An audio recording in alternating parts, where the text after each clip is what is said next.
पिछली कड़ी में हमने चर्चा की थी कि अकबर ने दीने इलाही नामक एक नवीन धर्म चलाने का प्रयास किया, किंतु दीने इलाही लोक में प्रसिद्धि नहीं पा सका। इस कड़ी में हम ज्वाला देवी मंदिर से जुड़ी अकबर की एक बहुचर्चित घटना की चर्चा करेंगे। हिमाचल प्रदेश के कांगड़ा जिले में एक प्राचीन पहाड़ी नगर स्थित है, जिसे नगरकोट कहा जाता है। इस नगर में देवी दुर्गा के 51 सिद्ध पीठों में से एक सिद्ध पीठ स्थित है, जिसे वज्रेश्वरी सिद्ध पीठ कहा जाता है। मान्यता है कि पांडवों ने इस स्थान पर एक मंदिर बनवाया। तब से यह मंदिर कई बार टूटा एवं कई बार बना। इस मंदिर में हजारों वर्षों से पूरे देश से श्रद्धालु आते हैं। हिंदुओं में मान्यता है कि देवी माता अपने भक्तों की प्रार्थना सुनती है और उनकी मनोकामनाएं पूरी करती है। इस मंदिर के सभा मंडल के सामने की दीवार पर पत्थर का एक पैनल लगा हुआ है, जिसमें एक मनुष्य के मुंह की प्रतिमा लगी है। इस पैनल पर ध्यानु भगत लिखा हुआ है। मंदिर के दाहिने भाग में स्थित एक बरामदे में भी ध्यानु भगत की एक प्रतिमा रखी हुई है, जिसमें उसके धड़ ने अपना सिर हाथों में पकड़ रखा है, जिससे ऐसा प्रतीत होता है कि ध्यानु भगत अपना सिर स्वयं ही काटकर देवी को अर्पित कर रहा है। ब्रज अंचल के हिंदुओं में मान्यता है कि अकबर के शासनकाल में ब्रज प्रदेश में स्थित नदौन ग्राम निवासी ध्यानु भगत 1000 यात्रियों सहित देवी मैया के दर्शनों के लिए जा रहा था। इतना बड़ा दल देखकर बादशाह के सिपाहियों ने उन्हें रोक लिया और उन्हें अकबर के समक्ष प्रस्तुत किया।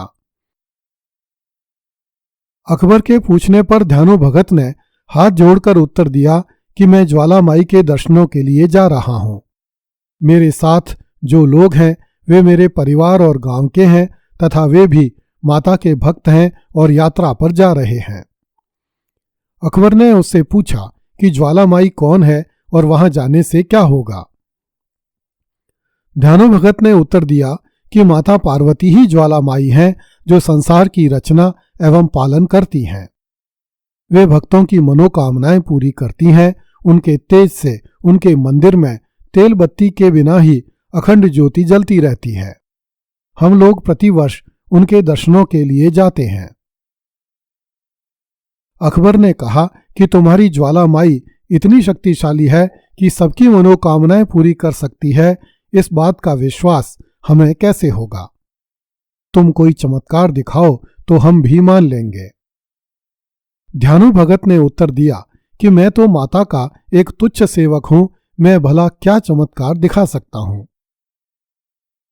इस पर अकबर ने कहा कि तुमने अभी कहा था कि माता सब मनोकामनाएं पूरी करती है, इसलिए हम तुम्हारी माता की परीक्षा लेंगे। हम तुम्हारे घोड़े की गर्दन अलग कर देते हैं। तुम अपनी माता से कहकर और उससे अपनी मनोकामना की प्रार्थना करके अपने घोड़े को दोबारा जिंदा करवा लो। इस प्रकार अकबर के आदेश से घोड़े की गर्दन काट दी गई। ध्यानु भगत ने अकबर से कहा कि आप 1 महीने तक मेरे घोड़े के सिर एवं धड़ को सुरक्षित रखें। मैं देवी मां के पास जाकर उनसे प्रार्थना करूंगा कि घोड़े को जीवित कर दें। अकबर ने ध्यानु भगत की बात मान ली और ध्यानु भगत अपने साथियों के साथ ज्वाला देवी के दर्शनों के लिए चल दिया। ध्यानु भगत ने ज्वाला देवी मंदिर में पहुंचकर देवी से प्रार्थना की कि बादशाह मेरी भक्ति की परीक्षा ले रहा है, मेरी लाज रखो। मेरे घोड़े को अपनी कृपा से जीवित करो, अन्यथा मैं भी अपना सिर काटकर आपके चरणों में अर्पित कर दूंगा। जब देवी मैया ने कोई उत्तर नहीं दिया तो ध्यानु ने अपनी तलवार से अपना सिर काटकर देवी के चरणों में अर्पित कर दिया। उसी समय साक्षात ज्वाला माई प्रकट हुई और ध्यानु भगत का सिर धड़ से जुड़ गया और ध्यानु भगत फिर से जीवित हो गया। देवी मैया ने ध्यानु भगत से कहा कि तेरे घोड़े का सिर भी धड़ से जुड़ गया है, तू कोई और वर मांग। ध्यानु भगत ने कहा, माता आप सर्वशक्तिमान हैं, किंतु अपने भक्तों की इतनी कठिन परीक्षा न लिया करें। संसारी मनुष्य आपको शीश काटकर भेंट नहीं कर सकते। कृपा करके साधारण भेंट से ही अपने भक्तों की मनोकामनाएं पूर्ण किया करें। देवी मैया ने कहा कि अब से मैं केवल नारियल की भेंट एवं सच्चे हृदय से की गई प्रार्थना से मनोकामना पूर्ण करूंगी। इसके बाद ध्यानु भगत अकबर से मिलने के लिए रवाना हो गया। उधर अकबर के सेवकों ने उसे बताया कि ध्यानु का घोड़ा फिर से जीवित हो गया है, किंतु अकबर को अब भी उनकी बातों पर विश्वास नहीं हुआ। उसने अपने सिपाहियों को आदेश दिया कि वे माता ज्वाला देवी के मंदिर से निकल रही ज्योति पर लोहे के तवे रखवा दें। अकबर के आदेश की पालना की गई, किंतु जब इस पर भी देवी की ज्योत नहीं बुझी तो अकबर ने पहाड़ों से निकल रहे एक झरने के पानी को एक नहर के माध्यम से मंदिर पर डलवाया। इस पर भी मंदिर की ज्योत नहीं बुझी। तब अकबर ने देवी के लिए सोने का एक छत्र बनवाया तथा उसे लेकर ज्वाला देवी के मंदिर में पहुंचा। लोकमान्यता है कि जब अकबर ने यह छत्र देवी को अर्पित करना चाहा तो वह अकबर के हाथों से गिरकर टूट गया तथा सोने की बजाय किसी और धातु का बन गया। यह धातु न तो पीतल थी, न सोना थी, न चांदी थी, न तांबा थी और न लोहा थी। अकबर समझ गया कि देवी मैया ने उसकी भेंट अस्वीकार कर दी है, इसलिए वह चुपचाप लौट गया। अकबर द्वारा चढ़ाया गया खंडित छत्र माता के दरबार में आज भी रखा हुआ है।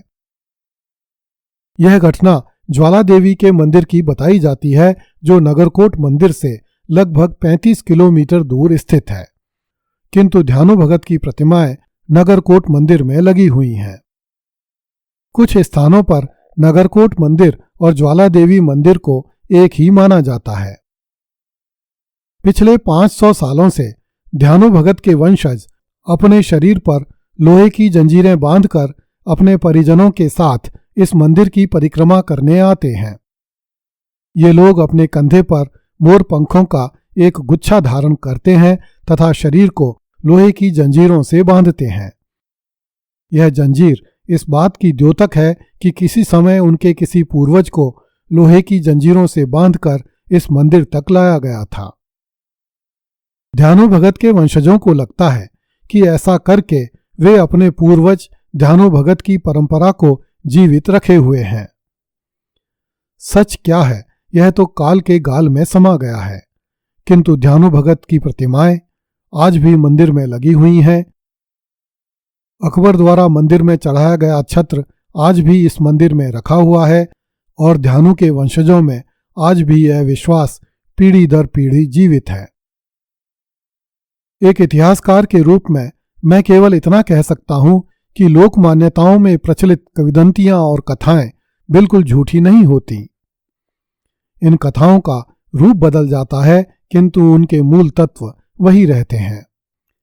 अगली कड़ी में देखिए, शराब पी पी कर मरने लगे अकबर के बेटे। कृपया इस चैनल को लाइक, सब्सक्राइब एवं शेयर करें। धन्यवाद।